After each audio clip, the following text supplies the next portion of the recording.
Welcome to section 9 of reproductive embryology. In this section, we'll be discussing the third, fourth, and sixth pharyngeal arches and their derivatives. Let's get started. I introduced this table in the last video, and here it is again for your review. You can see that there are arches 1, 2, 3, 4, and 6, and that each arch has associated cartilages, muscles, nerves, and arteries. Again, I'm not going to read this to you, but it's here for your review. And in this video, we're going to focus on the final three arches. So third, fourth, and sixth right here.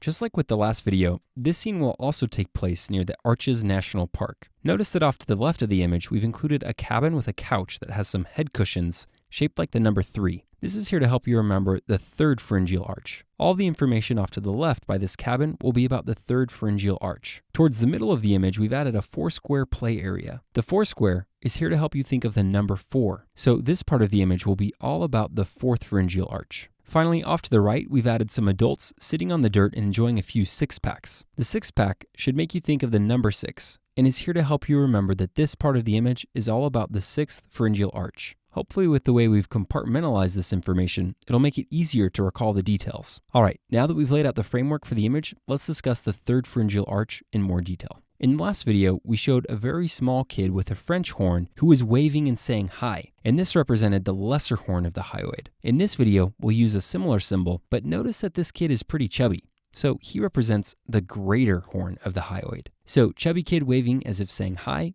and French horn for greater horn of the hyoid. As the story progresses, you'll eventually see who this friendly chubby kid is waving at. Now we've added the kid's dad to the scene. If we zoom up, you can see that his dad is enjoying some food and swallowing some pretty big bites. Looks like he must have swallowed a chicken drum whole, and we can see the bone in his throat, which is sticking out pretty prominently. This reference to swallowing should help you remember that the third pharyngeal arch is associated with the muscle and nerve associated with swallowing.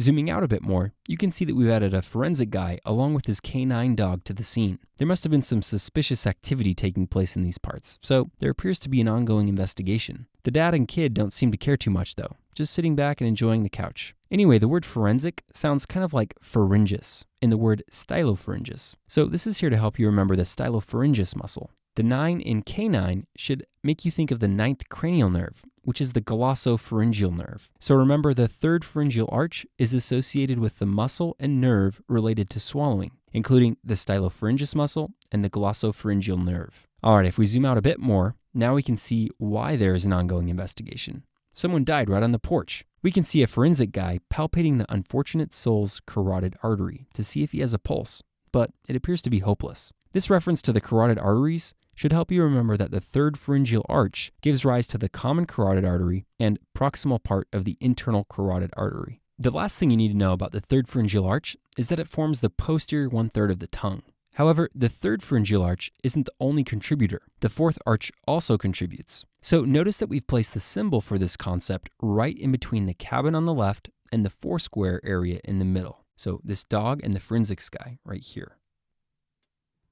If we zoom up a bit, you can see that the forensics guy is holding the front part of the dog's tongue with his hand, which effectively obscures it from our view. Now we can only see the posterior aspect of the dog's tongue. This is allowing him to adequately swab the back of the dog's mouth. I guess they want to be sure that the dog isn't responsible for the death, right? Anyway, putting all of these ideas together should help you remember that the third and fourth pharyngeal arches form the posterior 1/3 of the tongue. All right, so far we've covered all the information about the third pharyngeal arch. Now let's transition and discuss the fourth pharyngeal arch. Again, the information near the 4-square area represents the fourth pharyngeal arch.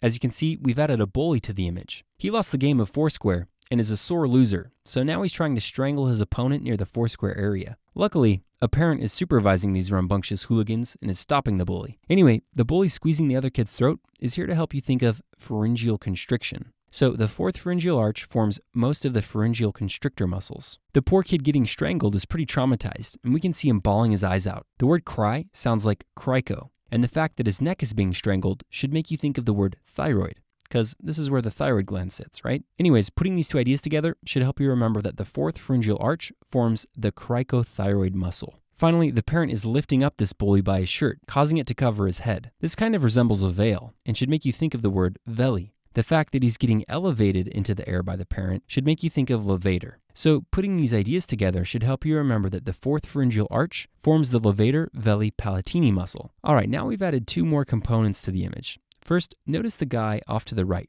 here. He was apparently hired by these adults as a form of entertainment. He brought a record player and is playing some nice tunes for them. His business is known as Vegas Records, and he brought some shirts that say Vegas on them to try and sell to the adults. Now take a look near the Foursquare area. Notice that we've shown a kid getting suspended in the air by his friend. They stole one of the DJ's shirts and are running around showing all of their friends. In any case, the word Vegas should make you think of the vagus nerve. Also, the reference to the kid being high up in the air should make you think of the word superior. So putting these two ideas together should help you remember that the fourth pharyngeal arch is associated with the superior laryngeal branch of the vagus nerve. Now let's discuss the vasculature associated with the fourth pharyngeal arch. You can see that now we've shown a tree growing behind the Foursquare area. If you look closely, you can see that it resembles the aortic arch. We've also intentionally placed it a bit off to the left to make you think of the left aspect of the fourth pharyngeal arch. So putting these ideas together should help you remember that the left aspect of the fourth pharyngeal arch forms the aortic arch. The right aspect, on the other hand, forms the proximal part of the right subclavian artery. To help you remember this, we've shown a kid off to the right of the tree eating a sub sandwich. So sub for subclavian artery. Also notice that we've shown his friend trying to hand him some red licorice, which kind of resembles blood vessels. This is here to help reinforce the idea that we're dealing with the vasculature associated with the fourth arch. Okay, we've covered all of the muscles, nerves, and arteries of the fourth pharyngeal arch. Now let's discuss the cartilage. Notice that these are shared between the fourth and sixth arches. Just like how the dog was between the area that represents the third arch and the fourth arch, right here,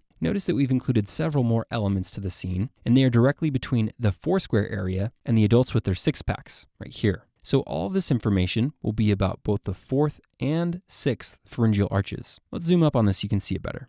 First, notice that one of the kids was trying to play Foursquare when his ball accidentally landed on a nearby kid who was enjoying a bowl of cornflakes. The ball knocked over the bowl and then bounced back and hit him right in the neck. The cornflakes are here to help you remember the corniculate cartilage. He was pretty excited to eat the cornflakes, and now that they have spilled all over his lap, he's pretty upset.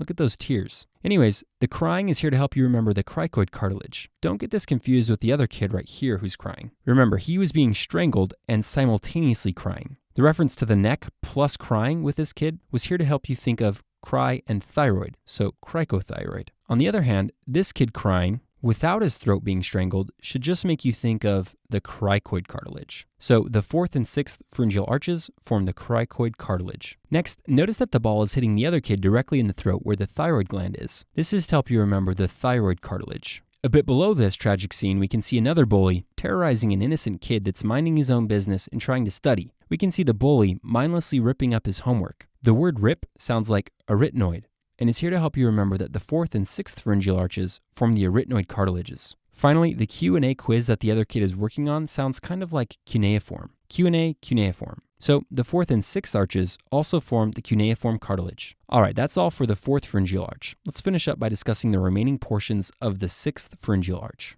As you can see, now we've added some speaking pop-up bubbles around these adults. After all, they're having a pretty good time listening to music, drinking their six-packs, and talking to each other. Seems kind of like social hour for them. Anyway, these speaking pop-up bubbles and the reference to social hour should help you remember that the muscles and nerve associated with the sixth pharyngeal arch assist with speaking. We introduced the DJ guy earlier with his record player, and the word record should make you think of recurrent. This, along with the vagus reference, should help you remember the recurrent laryngeal nerve, which is a branch of the vagus nerve. Now we've added a guy who's enjoying the conversations and simultaneously feeding some wild ducks licorice. Just like before, the licorice is a reference to the vasculature. This, along with the ducts, should make you think of the ductus arteriosus. So the sixth pharyngeal arch gives rise to the ductus arteriosus. Now we've added a fourth guy to the scene who was also enjoying some licorice until he noticed some wild bobcats coming out of their lair directly towards them. Now we can see him coughing up his licorice in terror and pointing towards the bobcats in an attempt to warn his friends. Rightfully so, because remember the forensic investigation from earlier? Well, I think we just found the culprit to this murder. You guessed it, the bobcats are responsible. Anyway, the cough should make you think of the lungs,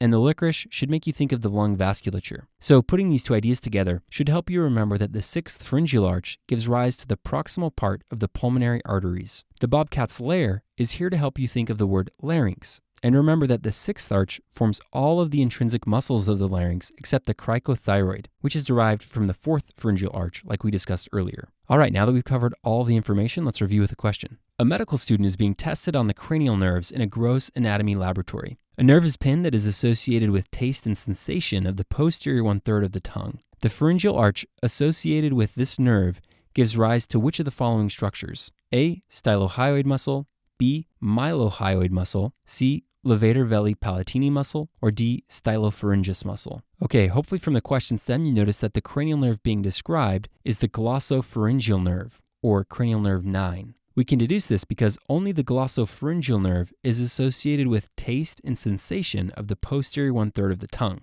The 9th cranial nerve is also associated with the 3rd pharyngeal arch, which gives rise to the stylopharyngeus muscle. So choice D is the correct answer. From the image, recall that the forensics guy right here is here to help you remember the stylopharyngeus muscle. The K9 dog right here should make you think of cranial nerve 9, and the 3 on the couch right here should make you think of the 3rd pharyngeal arch. From the overview table, we can see the same information. The 3rd pharyngeal arch gives rise to the stylopharyngeus muscle and is also associated with cranial nerve 9. You may have noticed that both the 3rd and 4th pharyngeal arches form the posterior 1/3 of the tongue, but this is referring to the muscles, as you can see in this column. However, only the 3rd arch is associated with the glossopharyngeal nerve. You can see that the 4th arch is associated with the superior laryngeal branch of the vagus nerve. Therefore, we can deduce that the question is not referring to the 4th pharyngeal arch, it's referring to the 3rd pharyngeal arch. A is incorrect because this develops from the 2nd pharyngeal arch. B is incorrect because this develops from the 1st pharyngeal arch. Finally, C is incorrect because this develops from the 4th pharyngeal arch.